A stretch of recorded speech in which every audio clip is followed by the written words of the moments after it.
कहानी की शुरुआत में एक सीक्रेट लेबोरेटरी को दिखाया जाता है जो कहीं दूर एक अनजान जगह पर थी। वहां पर कुछ बच्चों को एक बस में लाया जाता है जिसके बाद उन पर कुछ एक्सपेरिमेंट किए जाते हैं। लेकिन उसके कुछ दिन बाद उस लेबोरेटरी में कुछ लोगों द्वारा हमला कर दिया जाता है।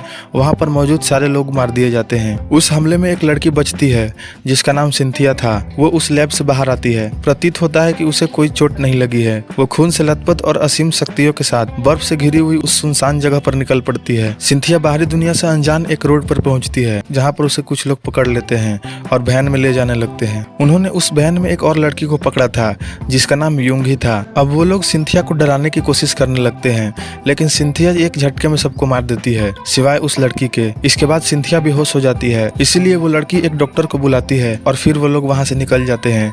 वो डॉक्टर उसके शरीर से गोली निकालता है जो उसे लेबोरेटरी में लगी थी, लेकिन उसका जख्म बहुत तेजी से बढ़ता है। यूंगी अपने भाई डोंगिल के साथ रहती थी। अब सिंथिया भी उनके साथ रहने लगी थी। उनका एक फार्म था जो योंगडो नाम के गैंगस्टर हथियाने की कोशिश कर रहा था। सिंथिया ज्यादा बात नहीं करती थी, फिर भी यूंगी के साथ उसका रिश्ता अच्छा बनने लगा था। सिंथिया के लैब से बच निकलने और उसकी शक्तियों के बारे में खबर फैल चुकी थी, इसलिए कई खतरनाक लोग उसकी तलाश करने लगे थे, जिसमें डॉक्टर बेक थी जिसने सिंथिया को इस तरह से उस लैब में बनाया था। एक विदेशी सैनिकों का टीम और एक चुड़ैलों का समूह सिंथिया के पीछे लग गए थे। इसके बाद योंगडो अपने आदमियों के साथ यूंगी के घर पर हमला करता है जमीन हथियाने के लिए। यूंगी सिंथिया को वहां से भगा देती है, जिसके बाद वो लोग यूंगी और उसके भाई को मार देते हैं। तभी वहां पर सिंथिया आती है और अपनी असली शक्ति दिखाती है। वो एक झटके में सारे गैंग को बुरी तरह से मार देती है। जल्द ही सिंथिया को विदेशी सैनिकों और चुड़ैलों के समूह द्वारा घेर लिया जाता है। इसके बाद विदेशी सैनिक हमला कर देते हैं। तभी सिंथिया ने अपनी शक्ति का प्रयोग किया और सारे लोगों को मार दिया। इसके बाद वो वहां से जाने लगती है। तभी डॉक्टर बेक आती है